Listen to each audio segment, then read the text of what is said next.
I think there's kind of there's probably a lot of lies we believe in leadership, but two that probably a lot of people have had to come face to face with. I think the first lie is that we're not as flawed as we are. And the second is that our flaws, and I don't mean flaws like strengths, weaknesses, I just mean like that brokenness that's unaddressed that God wants to tend to. I think the lie is that doesn't actually affect those we lead. But when we're leading out of that broken place, and so the grace of God is that even while we're broken and a work in progress, we never alive, he uses us. His grace abounds, all these things. But the degree to which, like, man, I've just even hearing you talk feels so just reminded again, my own responsibility as a leader to tend to my soul. How did Ortberg put it in Soul Keeping? Did you ever read that book, Soul Keeping? Yeah. He's like, I did something, you might correct me, it's like, your soul's a river and you're its keeper, or something to that effect. And I just remember, like, there's this invitation, not just as we're leading others, to also abide, to draw deeper, and to do that internal work, because it actually shows up in so many levels of our leadership. Yeah. Yeah. I was actually on this, I was on this panel. There's an organization here in New York called Restore NYC, and they had this panel around abuse and power. And I was the pastoral representative, and they had a number of folks who work legally on behalf of clients and victims of abuse in churches and things like that. And so here I was as a pastor representing pastors in this conversation around spiritual abuse and leadership abuse.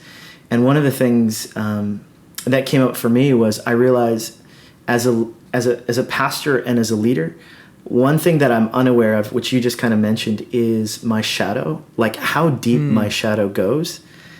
And that takes enormous internal work. And then the second thing that I realized was, when I stepped into pastoral leadership as well, I didn't quite realize my role and my power. And I know that sounds kind of strange, but I didn't realize, and those things coupled together is where I can be so unaware of my own toxic leadership and how it affects the entire organization, because I'm unaware of my shadow and I'm unaware of my power, and how, a lot's at stake with the words that I use, with my own moodiness that I bring to our team whenever I'm feeling kind of anxious or down about something. I don't realize how powerful my words in the position that I'm in this role or this vocation as a pastor, can have on other people. And so, I think that therefore the work of, it's not only sifting through my own shadow, but it's also sifting through my own inability to see my own power and influence over, in the communities that I lead, and really wanting to steward those things in ways that would be life-giving and nourishing rather than depleting and potentially abusive, And so I think the stakes are even higher in that way. It's not only about my own brokenness, it's also being aware of the unique vocation that we're in as pastors and leaders, and the people that we're called to care for and lead in our churches and ministries.